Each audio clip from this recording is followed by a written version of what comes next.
Well, greetings, everyone. We are now beginning week number, what is it, six? We're week number 6.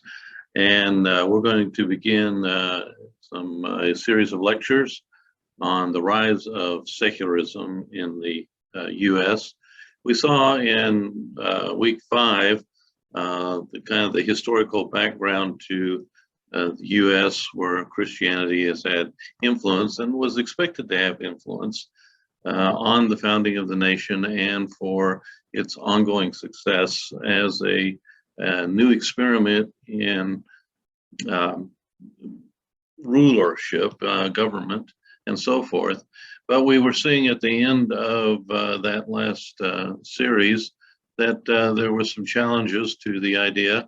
And now we're going to progress on to see how some of the rulings of the Supreme Court have had an effect to downplay the influence of Christianity, and has caused other laws to impact the influence of Christianity in the public sphere. And so that's where we're heading with this next series of lectures. I plan to break it up into 5 sections of about 16, 17 slides for each section. Also, in some of those lecture sections, there'll be some other videos referred to that will also be there as well for you to listen to. So be sure to listen to those. They will add a lot of good information to what I'm saying. So let me share the screen with you, and we'll get started on this next session. All right.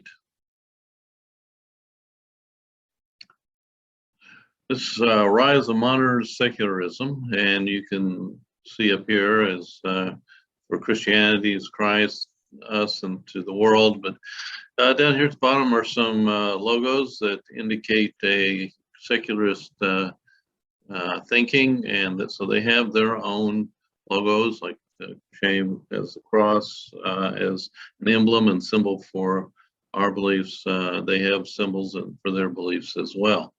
And you see this one here over on the right. It's kind of on the negative side, dumping all the religions here in the wastebasket. But we'll look at how secularism has been and continues to influence the world we live in the United States. Just as an overview, I use this to look at the Western worldview development. Early on in Jewish and Christian worldview is, of course, an open worldview. We've talked about the difference between an open worldview and a closed worldview. There were other worldviews besides those in those time periods, but pretty much during this whole period, everybody had pretty much an open worldview, and maybe a few philosophers here and there. But when you start getting into the time of the Renaissance, and especially on into the Enlightenment period, into the 17th and 18th century, you begin to see a lot more philosophical writing and thinking in terms of a closed worldview. So you begin to see people thinking these terms, because at this point, humanity is being raised up, and people's thinking as progressing so greatly with all the technology and industry being developed. And so the whole mindset that humanity is evolving to greater levels all the time.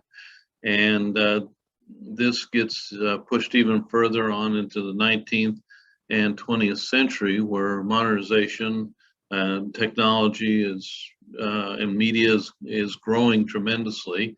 And so you have the growth of scientism, where science has all the answers, and secularism, where no need for a Christian worldview, like we reviewed earlier. How they explain away the religious nature of humanity, who is overwhelmingly religious even now, but they still have to explain why they think that is.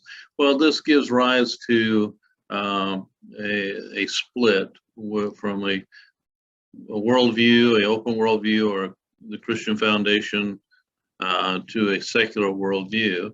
And as we go forward in history, this gap, at least in the US and a few other places, is growing. And so we have to think about how do we engage people in this situation. And that will be the final lecture of this course. And we'll look at engaging the secular world as part of the course. So in either case, this is kind of giving you an overview, and you can see that at what we call the crossroads here, where people are following the secular worldview or closed worldview versus that going on with the Christian worldview, or if they're non-Christian, there's other worldviews out there that are definitely open worldviews. So anyway, hopefully that gives you some context of understanding flow. And as we move into the this next discussion, we're going to be seeing that in the 20th century, some specific things that are going to happen in the US, especially in the Supreme Court, that is making the split much more prevalent, especially when it has to do with the government.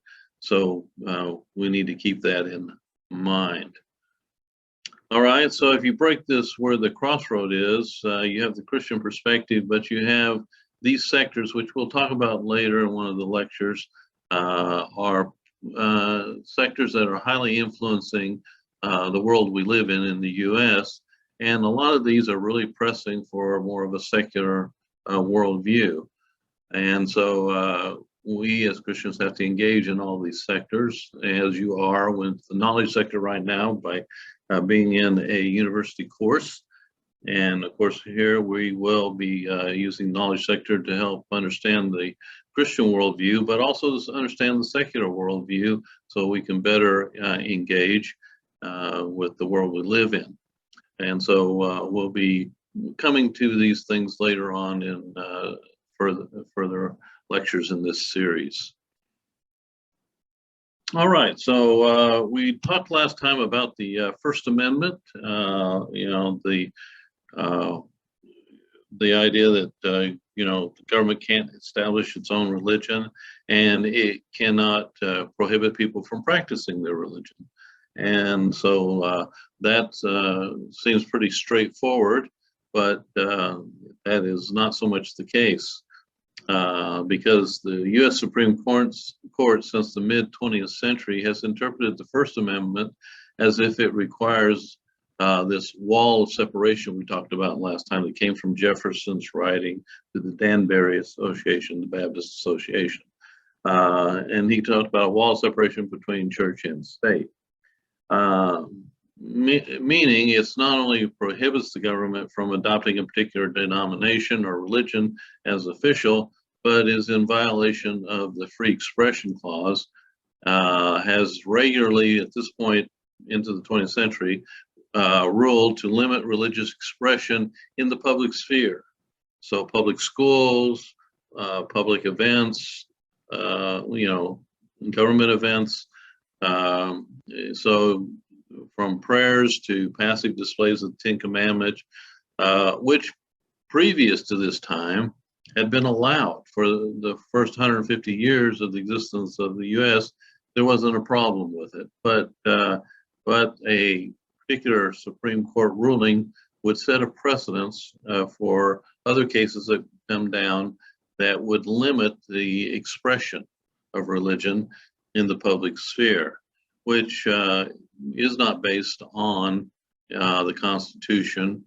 And so we need to look at that and see, how that came about, and realize that just because there's a Supreme Court ruling doesn't mean that that is the true understanding of what was intended. Certainly it was not intended by the founders, as they did not practice it like that. So this is something that comes later from our own particular time in history. And so we need to be aware that Supreme Court, as do others, they look at their time in history and they read back into it to make a ruling. And so we're going to look at this landmark case. They occurred in 1947. The case Everson versus the Board of Education. And this is where the Supreme Court applied the Establishment Clause of the First Amendment to the states. This was a case that was brought by a taxpayer in New Jersey. And he brought a lawsuit against the state because the state had been using tax money to reimburse parents who were sending their kids to religious schools instead of to the state public schools in the state of New Jersey. In it, he claimed it was a violation of the states and the U.S. Constitution supporting one religion. And so that's how the case came into being. The ruling that came down from the case, the interpretation put forward, overturned 150 years of legal interpretation that allowed public expression of religion, even in government-supported entities, such as what we saw earlier, the holding church services in the Capitol building, paying for the publication of a Bible, helping religious groups as they were working with Indians in certain parts of the country and so forth. And so this ruling just ignores all of that. And the interpretation went contrary to government interpretation and practice to that time period. And now the ruling put forward that government could not give any encouragement to any religion. And we saw in the writings of the Founding Fathers that was not what they were thinking at all. They would disagree with this understanding. In fact, they said flat out that you needed to have religion as part of the moral fabric and should be practiced within the public sphere as well as privately, because without that moral foundation that comes with it, the government system is not going to be able to continue, because this is such a unique system and you have so much freedom that it requires a moral stance and people to be involved in something that regulates their morality and their ability to allow them to function in a good way with all the freedom they have. So the establishment of religion clause of the First Amendment means at least this: neither a state nor a federal government can set up a church. Neither can pass laws which aid one religion, aid all religions, or prefer one religion over another. Now, notice that statement. That is not in the Constitution. It does not prohibit the government from, aiding any religion. And just because it aids one and not another at a particular time doesn't mean it's establishing a religion. But in this ruling, they're saying otherwise. Neither can force nor influence a person to go to or remain away from church against his will, or force him to profess a belief or disbelief in any religion. And we would agree, you have freedom of religion, you have freedom of worship of your own practice. That's made clear in the next clause. No person can be punished for entertaining or professing religious beliefs or disbeliefs for church attendance or non-attendance. Of course, we would say yes, that's obviously true. And that's made clear in the sense that the government can't establish its own religion and force you to go, like it had been in Europe when the founding of the U.S. occurred, and you're free to practice it as you please, as it states clearly. But they are taking it further and saying, well, then no tax in any amount, large or small, can be levied to support any religious activities or institutions, whether they may be called for whatever form they adopt to teach or practice religion. Neither a state nor a federal government can openly or secretly participate in the affairs of any religious organization or groups or vice versa. Now, obviously, this flies in the face of everything that's been practiced for the first 150 years. And this is where they throw in something that's not in the Constitution, as if this should be the constitutional mandate. Jefferson's words from his letter to the Danbury Association, so the clause against establishment by law was intended to erect a wall of separation between church and state. And of course, not used really in the way that was intended by Jefferson. I note down here, you have the what does separation of church and state mean? This is a short video that goes into more detail on this and the implications of it. And it's a very good video, so please watch it and add that to your notes that you will send in to me on the lectures. So that will give you a little more insight into what we're talking about here. So before the 1947 Everson versus Board of Education, 1782, you had the first Bible printed in the U.S., was commissioned by Congress itself and approved to be used in schools. Congress in 1800 decided to use the Capitol as a church building. John Quincy Adams noted that religious services is usually performed on Sunday at the Treasury Office and the Capitol. You also have things like the first grammar book, which is based on the Bible, like A for Adam, like in Adam and Eve, and things like that. Keeping religion out totally of the public sphere was not intended by the Constitution and the First Amendment. So, but here you have this interpretation being handed down as late as 1947. And so, you have to think about the context in which these Supreme Court judges were coming out of. And so they are putting in interpretation that was not intended originally. Before 1947, just as examples, in 1853, a group petitioned Congress to separate Christian principles from the government, asking chaplains to be turned out of Congress and the military and Christianity from public sphere. Well, when Congress got this petition, the Judiciary Committee handled it, and they gave a report in response to this in March 27, 1854. They note, had the people, the founding fathers, during the revolution, a suspicion of an attempt to war against Christianity, the revolution would have been strangled in its cradle. At the time of the adoption of the Constitution and its amendments, the universal sentiment was that Christianity should be encouraged, but not any one sect of it. And so they make it very clear that they understood, that the intention of the founding fathers was not that Christianity couldn't have an influence. It just couldn't be mandated as the official government, the official religion of the U.S. But it didn't mean that but its religious tenets couldn't be a part of things.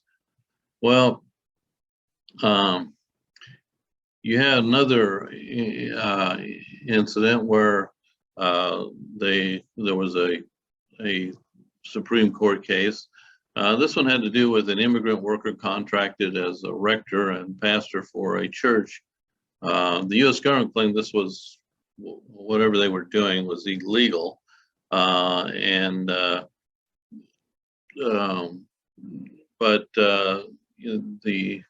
they felt that the intent of the legislature was not to prevent churches from doing these things. And so they found that the church was not doing anything illegal. And they listed, what's important about this case is they listed 80 precedents many looking at the religious foundations of the nation through rulings and state legal documents. And I give you a link here to this case. And if you click on the case button, it comes up in the summary button, but in the case button, and you can scroll through this case, and you have to scroll through a lot of different things, but basically they give a list of all the things that indicate the religious foundations of the United States, and the fact that we shouldn't be making laws that limit what the church can do, and as that case was trying to do by limiting this immigrant worker from contracting. They ruled unanimously that Christianity was the basis of U.S. law and institutions. So very interesting things they quote, but they're very much on point of showing how Christianity was supposed to be a part of the foundation, and was looked at that way by the founding fathers.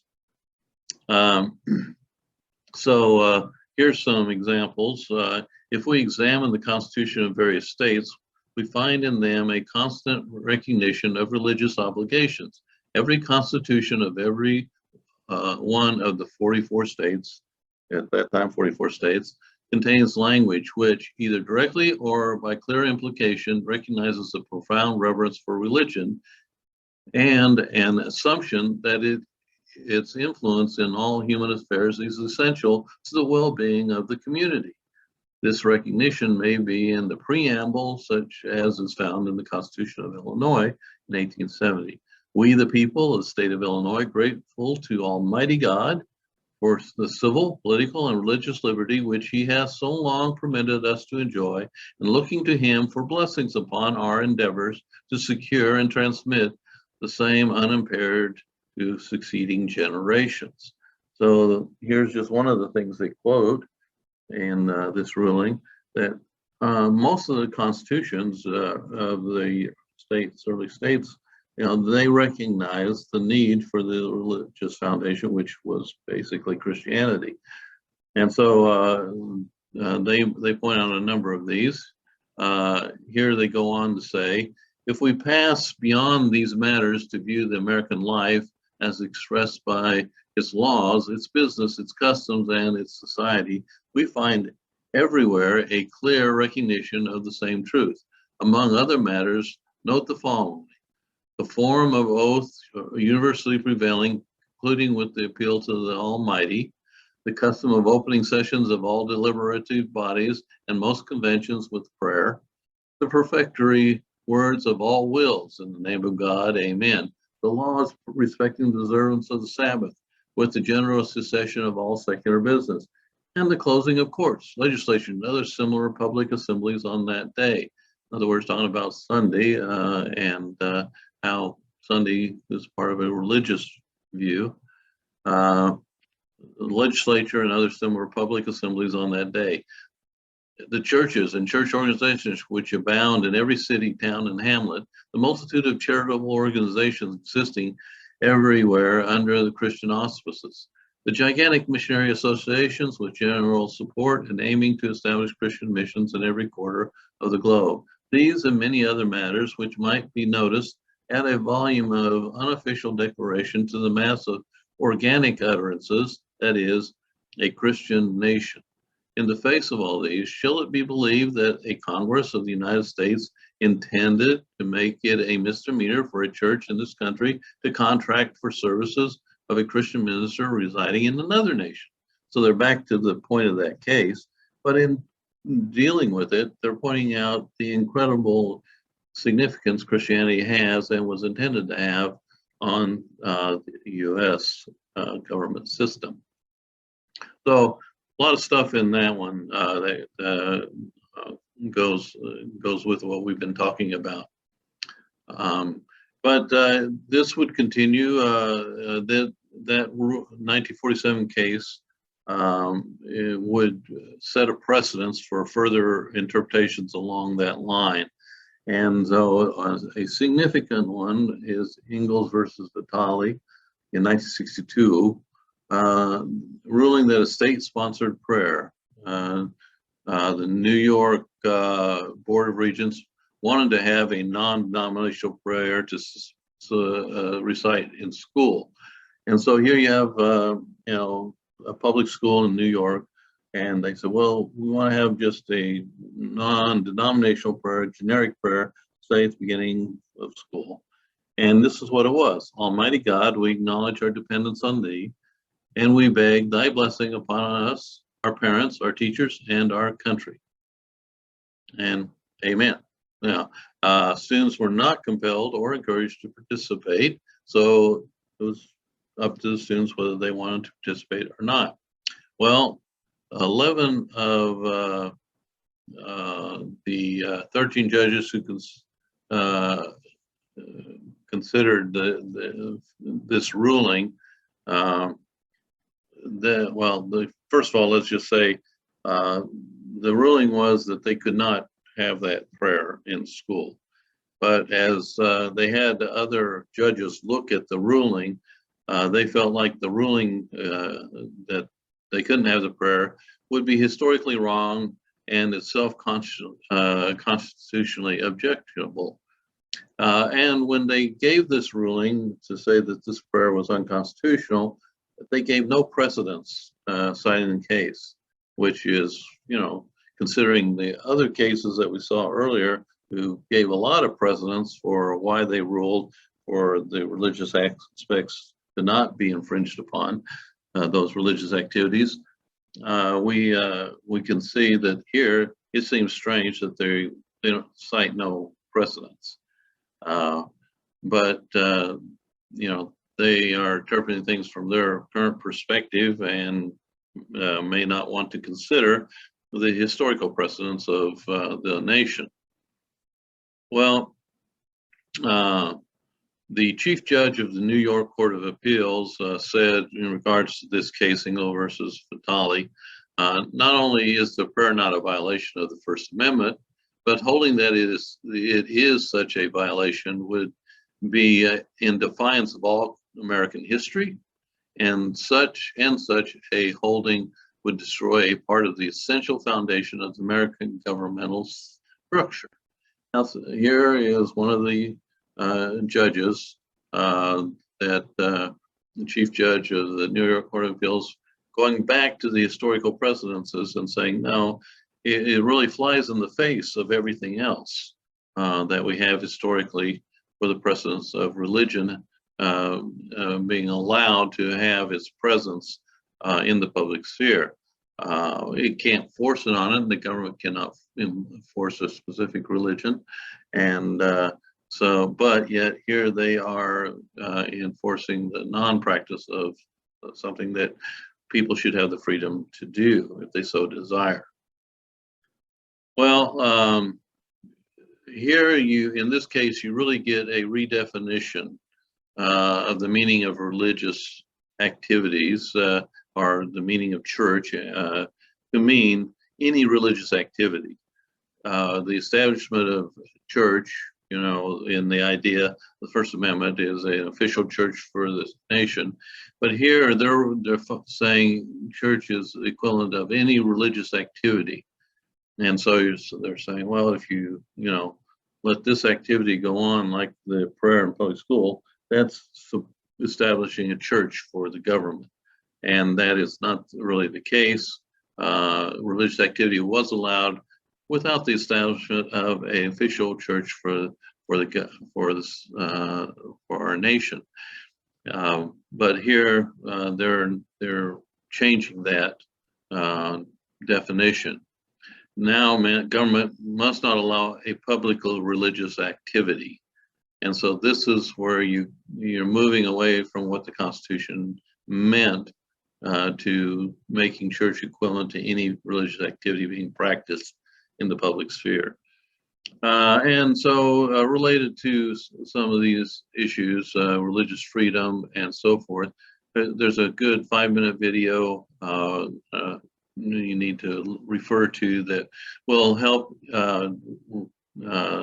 you understand this more and give you a broader idea. These are people that are in the legal area of and spend a lot of time dealing with these subject matters. So be sure to take a look at that along with this presentation. The First Amendment, again, we have another one, Wallace versus Joffrey, 1985. This was from a case originating in Alabama. And this one ruled the public schools may not set aside a period of silence at the beginning of the school day. Well, not only did the previous ruling, talk about, well, this simple prayer, generic prayer couldn't be said, but you couldn't even have a period of silence in the beginning of a school day or any time if there is the mere suggestion that students might use that time for prayer. Now that's really getting deep into things, like saying what's going on in your mind, and what are you thinking, whether it's thinking about prayer or something else. There was, the ruling went through, but Justice White and other justices dissented, had dissenting opinions on this, and they were showing where this, the precedent for not ruling for this period of prayer was very clear. And you can see this is also a link to a case, that case as well. And they basically just say, here are all the precedents that prove that this is an incorrect ruling. And it goes against, of course, what we've already seen in the sense of, historically, the first 150 years, they wouldn't have thought this way at all. And it's only been in recent times, 20th century on, the middle of the 20th century on, that this interpretation is becoming prevalent, and all goes back to the 1947 case. So in either case, it's a good way to look at some of the legal experts that would say, no, this was a wrong ruling, and here's the reasons why. Well, I'm jumping in right here on this video. What you've been watching up to this time was recorded last year, but we've had some changes that have gone on since last year in the Supreme Court that it kind of changes the perspective of what's going on right now with some of the court cases. So I'm going to bring you up to date with a couple of new court cases here, and then we'll end the video, the original video, later. So this will be kind of clipped into the current video you're watching. So let me bring up the share here, and we'll get started.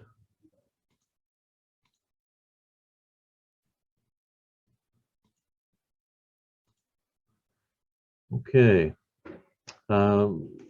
You'll remember that you had Everson versus the Board of Education in 1947 case. And, in that case, the court was ruling against religion in that case.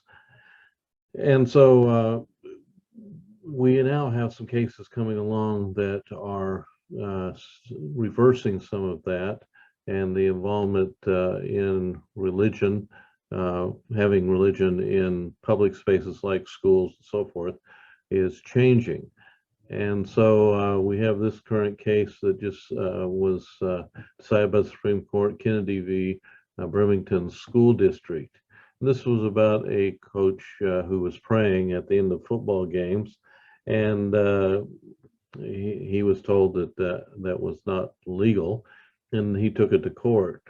And it goes back to the Congress shall make no law respecting an establishment of religion or prohibiting the free exercise thereof. So they were saying that he has the freedom to exercise his religion, even if it's there at school after a game.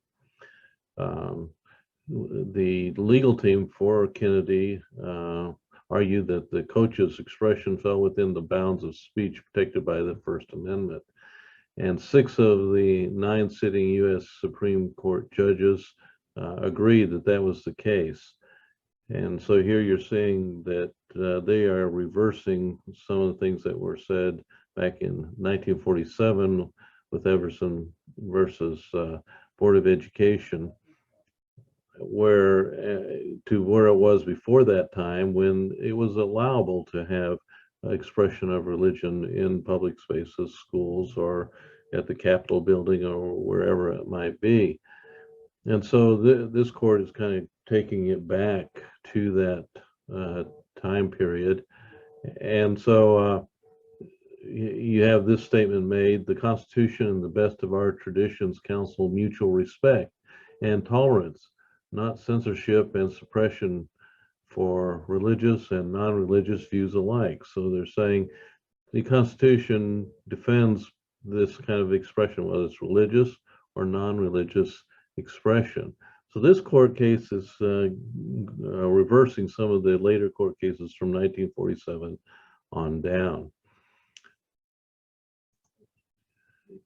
Here is what was stated as the court case was decided. This is the majority rule statement. Respect for religious expression is indispensable to life in a free and diverse republic, whether those expressions take place in the sanctuary or on a field, or whether they manifest through the spoken word or a bowed head. Here, a government entity sought to punish an individual for engaging in a brief, quiet, personal religious observance, doubly protected by the free exercise and free speech clauses of the First Amendment. And the only meaningful justification for the government offered for its reprisal rests on a mistaken view that it had a duty to ferret out and to suppress religious observances, even as it allows comparable secular speech. The Constitution neither mandates nor tolerates that kind of discrimination. Mr. Kennedy is entitled to a summary judgment on his First Amendment claims. The judgment of the Court of Appeals is reversed. So the Supreme Court reversed the earlier court's decision that what he did was not protected by the Constitution. The Supreme Court ruled that it was. So here you have religious expression being allowed in a public setting related to school situation, this time a coach praying after a game. So that is a change that's just coming down this year in 2022. Another one that is has come down too, is Carson v. Macon. And this concerned a Maine program that let rural residents who lived far from public school attend a private school using taxpayer dollars, so long as the school was non-sectarian. However, some wanted to send their families to Christian schools, and so they challenged the program, arguing that excluding religious schools violated their right to exercise their faith. And the Supreme Court basically ruled in favor that they cannot be discriminated against because they wanted to send their kids to religious schools. So here you have taxpayer dollars going to be allowed for Maine residents to say, hey, we can send our kids to religious school. You may remember an earlier court case where they wanted to reimburse parents who were sending their kids to a religious school from the taxpayers' dollars, but that was ruled against. And so here again, we're seeing kind of a reversal of what was happening since the Everson versus Board of Education case. And so it's good for us to kind of see where things are going right now, especially with the conservative court. We have more Supreme Court justices on there that are trying to stick more to the Constitution than we've seen in the past. But these are some changes, and I wanted to insert those into this video. And so what will happen, I'll clip this part of it into the video, and then you'll see the final conclusion as it was originally of the video. All right, well, that brings us to the end of this section, and we'll pick up on the next slide at the next session. and where we'll switch over to looking at factors besides the ruling of Supreme Court and how it's provided some movement towards secularizing the U.S. There are other factors as well. And so we'll move on to that next time. In the meantime, I hope you're getting everything done you need to get done, and stay well, and I'll see you next time.